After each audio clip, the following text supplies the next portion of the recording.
Corporate bankruptcies have officially hit their highest levels in 14 years. The economic soft landing narrative is officially dead. Danielle DiMartino Booth, a former advisor to the Dallas Fed, reveals that the recession likely started months ago, and we have distilled her analysis alongside insights from macro experts like Dowd and George Gammon. We have leveraged AI to compress hours of high-level financial debate into just a few minutes of pure, actionable alpha. From the sudden collapse of the great U-Haul exodus to a massive supply-demand disconnect in silver, you are about to see the signals the mainstream media is completely missing. The economy is flashing red, and today we're breaking down why with insights from Danielle DiMartino Booth, the CEO of Quill Intelligence. Danielle isn't just another talking head. She spent years as an advisor at the Dallas Fed, so she knows exactly where the bodies are buried in the data. Wait, so she actually worked inside the Fed? Does that mean she's predicting a total meltdown, or just a reality check? Let's call it a brutal reality check. Her main takeaway right now is that corporate bankruptcies are hitting levels we haven't seen in 14 years. The alpha here is simple. Danielle DiMartino Booth warns that corporate bankruptcies have surged to the highest level since 2010. Since 2010? You mean like right after the great financial crisis? That sounds not great. It's worse than not great. While everyone is watching the stock market, Danielle is watching the companies that can no longer afford their debt. And while big tech looks fine, the rest of the economy is starting to buckle under these high interest rates. Danielle argues the Fed's higher for longer stance is officially backfiring. Exactly. Keeping rates at 5.25% was meant to kill inflation, but Danielle notes it's now killing businesses. Hold on. I thought high rates were supposed to be the soft landing plan. The runway is running out. Danielle points out that small businesses are the first to go when credit dries up. And once the small guys go, the labor market is next. Danielle DiMartino Booth is highlighting a massive divergence in the jobs report. Have you seen the full-time numbers? They're ugly. We're seeing a significant drop in full-time positions, while part-time gig work fills the gap. Wait, so the low unemployment headline is basically a lie because people are just working 3 part-time jobs to survive? That's exactly what Danielle's analysis suggests. The quality of jobs is cratering. If you lose a high-paying corporate job and start driving for Uber, the government still calls you employed. Danielle specifically pointed to California as the canary in the coal mine. Right? California's unemployment rate has climbed significantly, and Danielle notes it often leads the rest of the country. Is it just the tech layoffs in Silicon Valley? Or is it broader than that? It's broader. It's retail. It's hospitality. The consumer in the biggest state in the U.S. is tapped out. When California catches a cold, the rest of the states usually get the flu. According to Danielle, there is a massive amount of corporate debt that needs to be refinanced at these higher rates soon. And many of these zombie companies simply won't survive the jump from 2% interest to 8%. Zombie companies? Like companies that only exist because money was cheap? Precisely. Danielle's data shows the default cycle is just starting to accelerate. It's a debt trap, and the Fed is still holding the door shut. Danielle's timeline for a Fed pivot is getting shorter. She expects a cut by September at the latest. She thinks they might even be forced into an emergency move if the job data for July and August comes in as weak as she expects. But isn't a rate cut good for stocks? Why does she sound so worried? Because the Fed usually cuts when something is already broken. It's a reactive move, not a proactive one. Exactly. By the time they cut, the recession is usually already in the room. Danielle predicts we'll look back and realize the recession started in the first half of this year. The SOM rule, a key recession indicator, has basically been triggered if you look at the unrounded data Danielle follows. Wait, the SOM rule? Is that like a get-out-of-the-market signal? It's a perfect historical track record for predicting recessions when unemployment rises 0.5% from its low. And Danielle says the revisions are just hiding the truth for now. So what's the move? Danielle DiMartino Booth says to keep a sharp eye on the 2-year Treasury yield. If the 2-year starts diving below the Fed funds rate, the market is telling the Fed they're way too tight. So if I see the 2-year yield crashing, that's my cue that the recession is officially here. It's one of the most reliable signals in Danielle's playbook. Finally, Danielle suggests staying away from companies that rely on a struggling consumer. Think credit cards, auto lenders, and low-end retail. Defaults are climbing, and those margins are going to evaporate. So basically, stop buying the everything is fine narrative. That's the Danielle DiMartino Booth way. Watch the data, not the hype. And keep your cash ready for when the real discount begins.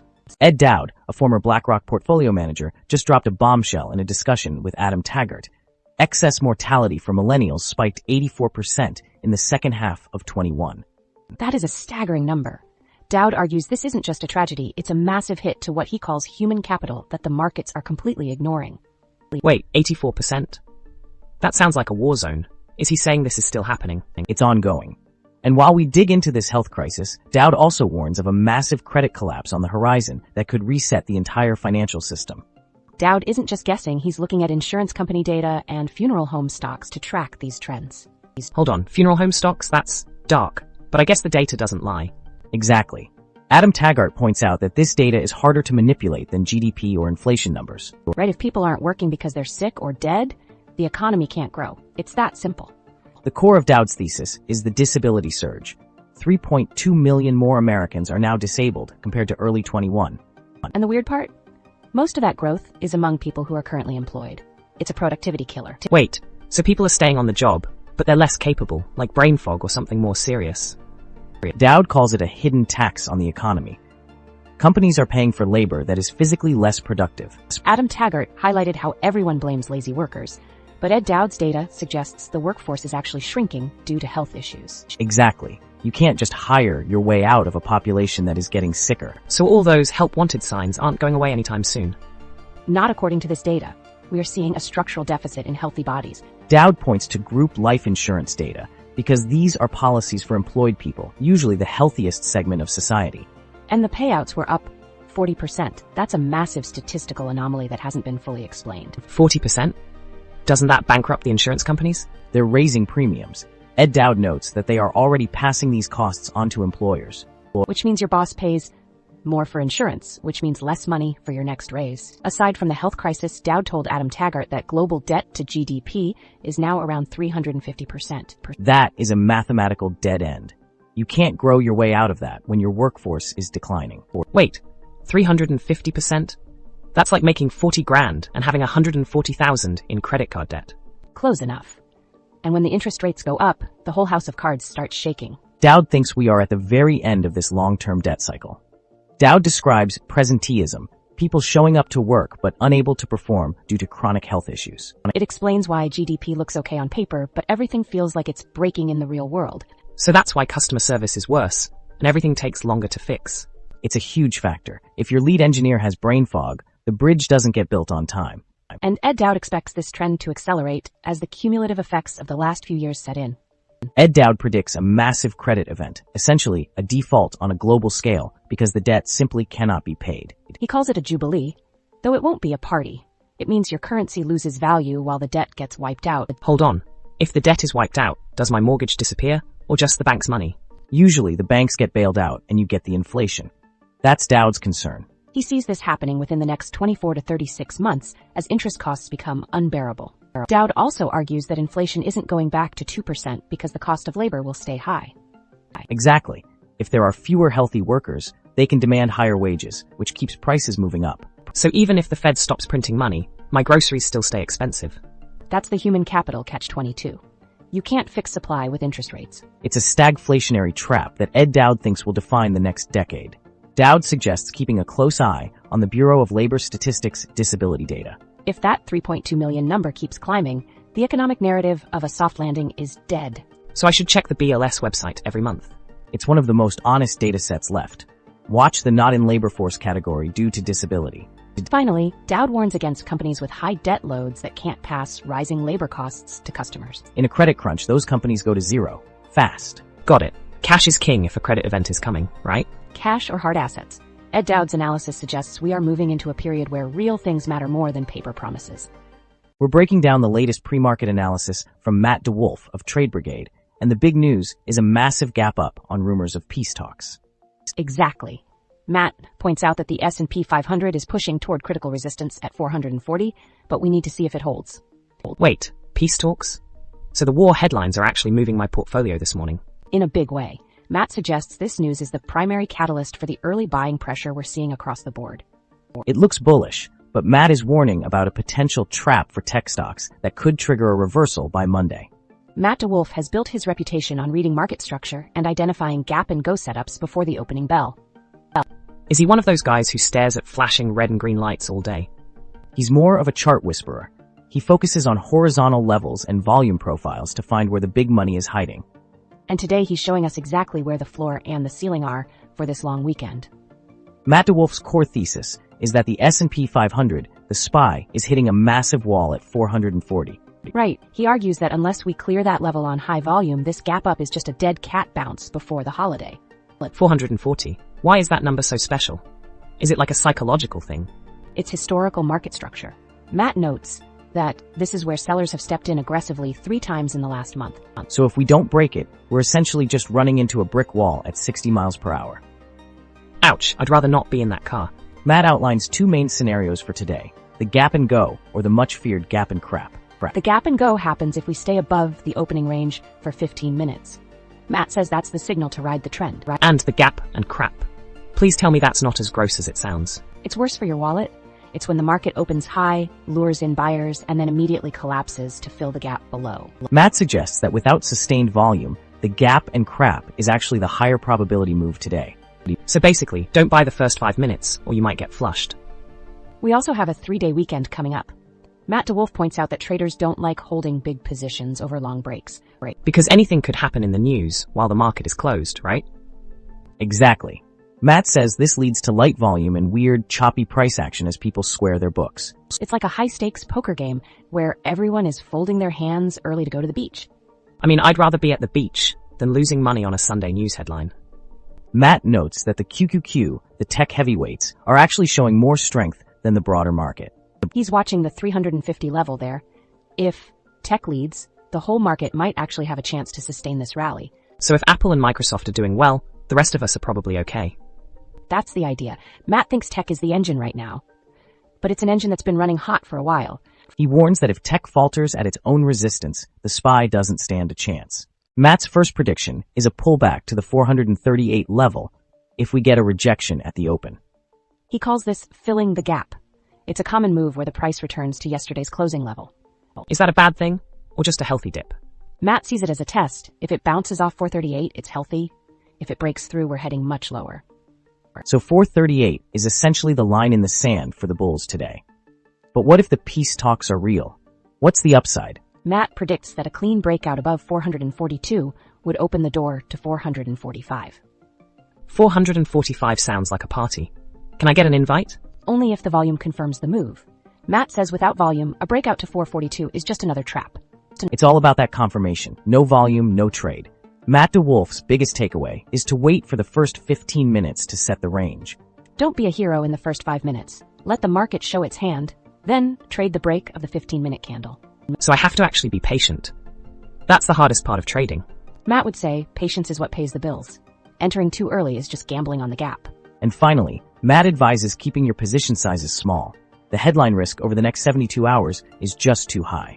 Exactly. You don't want to wake up Tuesday morning to a massive gap down because a peace deal fell through. Got it. Small bets, enjoy the weekend, and don't let the charts ruin my barbecue. Spoken like a pro. Keep those levels in mind, 438 and 440. The alpha today is massive. Nick Gerli's data proves the Great Exodus is officially dead. U-Haul rental prices from California to Texas have plummeted 60%, signaling a total collapse in outbound moving demand. Nick's analysis shows that the one-way surge we saw in 2021 is over. While moving out of blue states is getting cheaper, the destination markets are becoming a trap. We'll reveal why a Sunbelt inventory explosion is the next big risk in just a minute. Wait, 60%?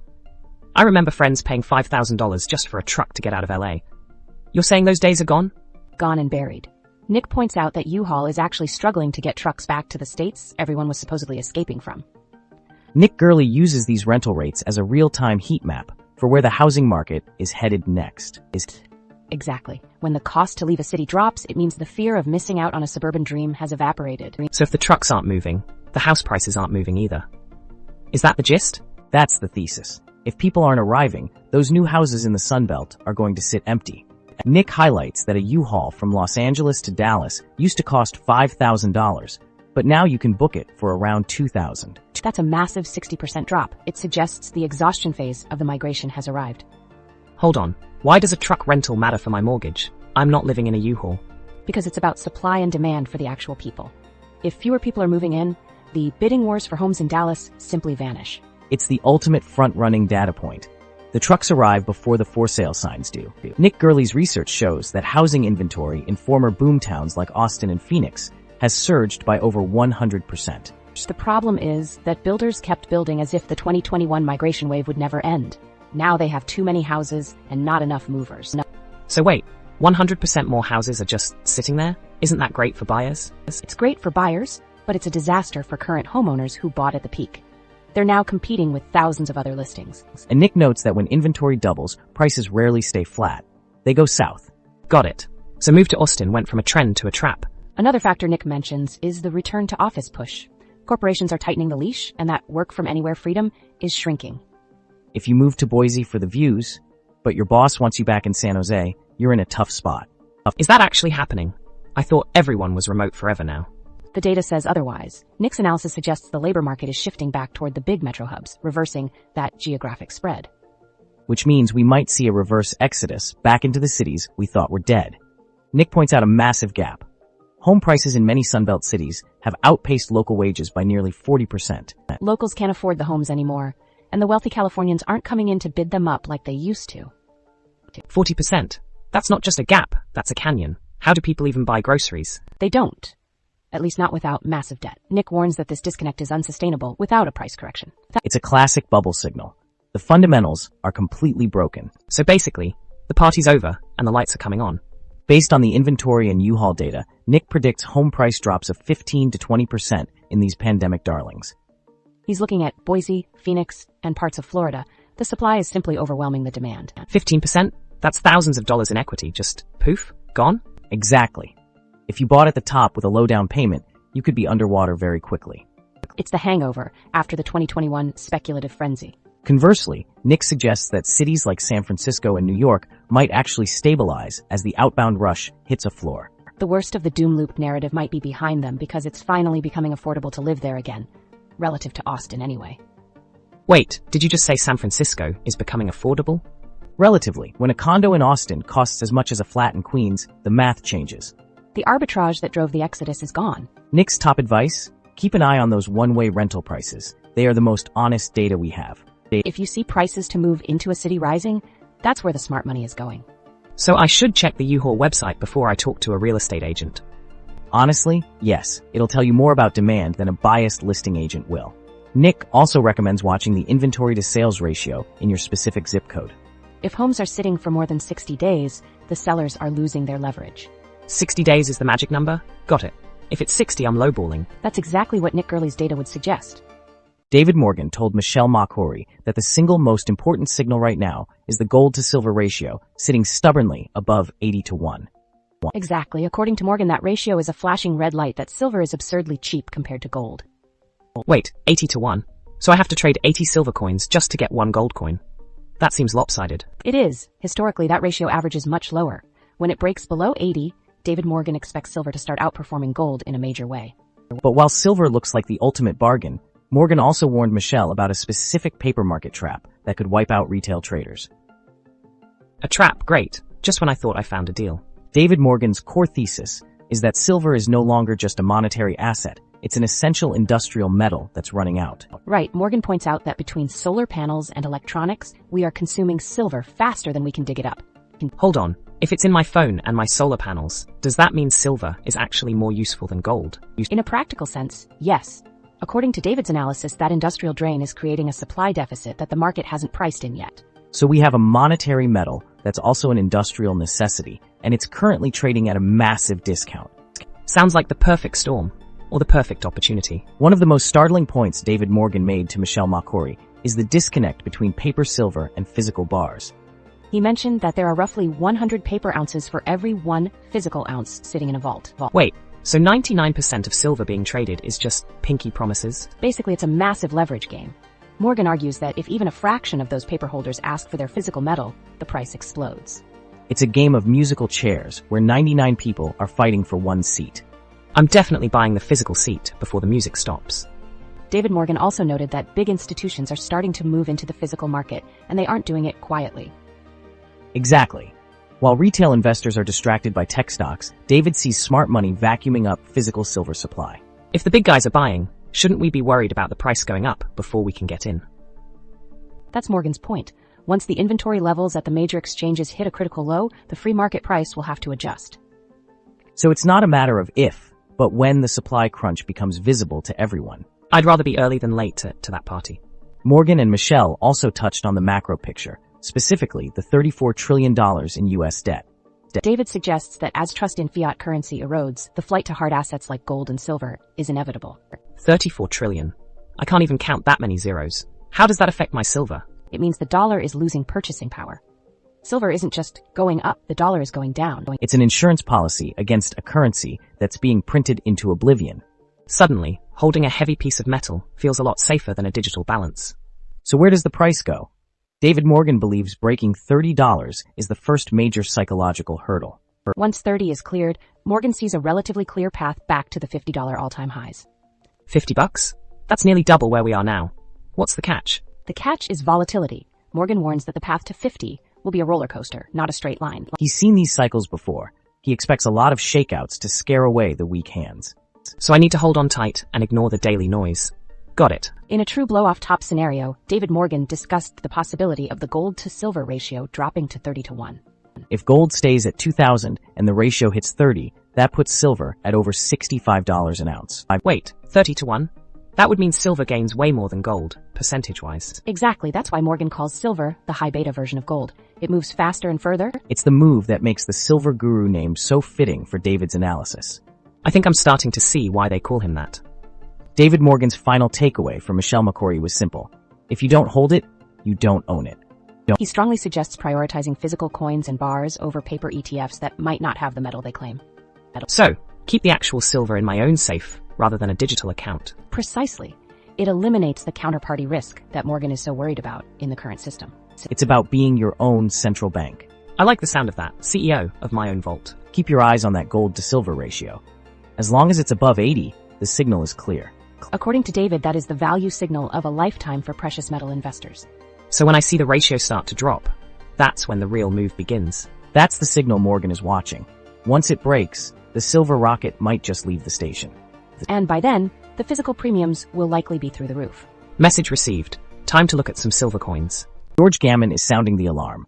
Countries aren't selling gold because they want to, but because they have to. It's a liquidity crisis, not a lack of faith. Exactly. George explains that the global banking system is starved for US dollars, forcing central banks to liquidate their most liquid assets, starting with gold. Wait, so the people who make the money are running out of money? How does that even work? It's about the offshore dollar market. George points out that while the Fed prints in the US, the rest of the world is fighting over a shrinking supply of eurodollars. George's main takeaway is that gold is being treated as the ultimate insurance policy that's finally being cashed in. So, it's like pawn shopping the family jewelry just to keep the lights on? Basically. And while gold is being dumped now, George reveals a massive risk for the US dollar that could flip the script entirely. We'll get to that hidden trap in a bit. It's all about the $14 trillion offshore debt bubble George keeps warning us about. George Gammon highlights that there's over $14 trillion in debt held outside the US that must be paid back in, you guessed it, US dollars. And when the global economy slows down, those dollars disappear, leaving countries scrambling. 14 trillion. That's a lot of zeros. Where did all that debt even come from? Foreign banks and corporations. They borrowed dollars because it was cheap, and now they're stuck in a game of musical chairs where the music just stopped. And when they can't find dollars, they sell their gold to get them. Simple as that. So they're selling the gold to pay off a debt they can't afford. Sounds like a disaster. George points out that as the dollar gets stronger, local currencies like the yen or the yuan get crushed. To stop the bleeding, central banks dump gold for dollars and then use those dollars to buy back their own currency. It's an expensive way to stay afloat. Wait, so they sell gold to buy their own money? Isn't that just moving numbers around while getting poorer? In the short term, yes. But George argues they have no choice. If their currency collapses, they can't import food or energy. It's a desperate move. George mentions that Japan and China have been some of the biggest players in this trend recently. So even the big guys are sweating. That's not comforting at all. George dives into the Triffin dilemma. The world needs dollars to trade, but the more dollars the US exports, the more debt the world builds up. It's a paradox. We provide the liquidity, but we also provide the rope that hangs the global economy when the Fed raises rates. The Triffin dilemma. Sounds like a bad movie title. What does it actually mean for my bank account? It means the system is designed to break. George says we're seeing the cracks now as gold reserves are drained. Basically, the dollar's dominance is exactly what's causing the current gold fire sale. So, the more successful the dollar is, the more unstable the rest of the world becomes. Talk about a toxic relationship. George notes that 90% of global trade is settled in dollars. If you're a country that doesn't have them, you're irrelevant. That's why gold is being sold. It's the only asset everyone agrees has value when they need to settle those dollar-denominated contracts. 90%? Why don't they just use something else? Use Bitcoin or something? George would say that infrastructure doesn't exist yet. The dollar is the plumbing of the world, and right now the pipes are clogged. And when the plumbing breaks, you start throwing the furniture out the window to make room for the water. That furniture is the gold. That's a vivid image, and I'm guessing the gold price is going to feel that weight. George predicts that as central banks continue to liquidate, we could see a short-term dip in gold prices of 10 to 15%. It's a classic liquidity event. Everything gets sold to raise cash, even the good stuff. Wait, so you're saying gold is going to get cheaper? Is this a bad time to own it? George sees it as a buying opportunity. Once the dollar shortage resolves or the Fed pivots, gold is going to moon. Exactly. The selling isn't because gold is bad, it's because cash is scarce. Once the cash is back, gold wins. Okay, so buy the dip. I've heard that one before. Long term, George Gammon expects gold to soar past $3,000 an ounce once the dollar system finally hits its limit. The logic is simple. You can't keep selling gold to save a failing dollar system forever. Eventually, you run out of gold and the system resets. $3,000? That would be a massive jump from where we are now. It would. George believes the loss of confidence in fiat currency will eventually drive everyone back to the ultimate hard asset. It's the end game scenario. The more they sell now to survive, the less they have later when they really need it. So it's a desperate scramble now that sets up a massive boom later. Got it. George suggests keeping a very close eye on the DX, the dollar index. If it spikes, gold is in trouble. But if the DXY starts to roll over, that's your signal that the gold selling is ending. So if the dollar goes down, my gold goes up. That's the trade? Essentially. It's the inverse relationship George talks about constantly. George also says to track the quarterly reports from central banks to see who's dumping and who's holding. If the selling accelerates, don't panic. Just realize it's a symptom of the dollar shortage George described. Check reports? Sounds like homework. Can't I just watch more rebel capitalist videos? That works too, but knowing where the data comes from helps you stay calm when the headlines get scary. Bottom line, the world is selling gold to survive today, which might make gold the best thing to own tomorrow. I'm keeping my jewelry, and maybe buying a bit more if it dips. First off, Danielle DiMartino Booth's core argument centers around the Fed and its delayed response to emerging economic threats. Right. She argues that their slow reaction not only contributes to today's downturn, but also creates a precedent for future crises. So, we're basically riding a roller coaster, while the operators are still fiddling with the controls. Exactly. It might feel like that right now. Now let's talk about Ed Dowd. His thesis gets stark. He points out that the surge in corporate bankruptcies is indicative of broader economic distress. Corporate failures signal crisis, not growth, huh? That's a wake-up call. Absolutely. It's a looming threat to the stability of the entire system. And George Gammon sheds light on the dollar shortage trap. His insight is that the diminishing dollar availability will amplify market instability. So, we're looking at a volatile currency and unstable markets. Fun times ahead. Definitely challenging times, to say the least. So here's something they all consensus on. The economic landscape is pretty unstable. Yes, each expert highlights different aspects, but they all agree we cannot ignore these dangers. So basically, we're in hot water, no matter how you slice it. Pretty much, yes. Ignoring these warnings could be detrimental. Both Danielle and Ed emphasize the significance of corporate bankruptcies. Right? Danielle sees them as symptoms of a bigger problem, while Ed sees the total failure ripple effect. So, they aren't just a statistic. They're a red flag waving madly. Exact. Ed and George have a common ground in expressing concern about the dollar shortage. Yes, they see it as a hinge point for major market disruptions. Dollar shortage equals less stability? That makes sense. Bingo. Things get interesting here. Danielle believes the Fed needs to jump in quickly. In contrast, Ed thinks the Fed has already missed the boat. So wait, Danielle wants action now, and Ed's shaking his head saying it's too late? Exactly. They stand on opposite ends of the timeline. George lays out a pretty grim view regarding the dollar shortage. And Danielle counters that perspective by suggesting there's still a way forward with effective Fed actions. So, one thinks it's all downhill, and the other thinks a lifeline still exists. You got it. And that tension defines our future outlook. Here's another clash. Ed views the bankruptcy spike as systemic, a cancer in the economy. On the other hand, George frames it within the context of monetary policy. So, they disagree on whether it's a symptom or cause. That's a big difference. Absolutely. If this recap has helped scan the landscape of today's economy, give us a thumbs up and subscribe for more insights. We distill complex topics into bite-sized sections for your convenience. And hey, sharing is caring. Tell your friends they need to see this too. Stay tuned for our next episode. Take care.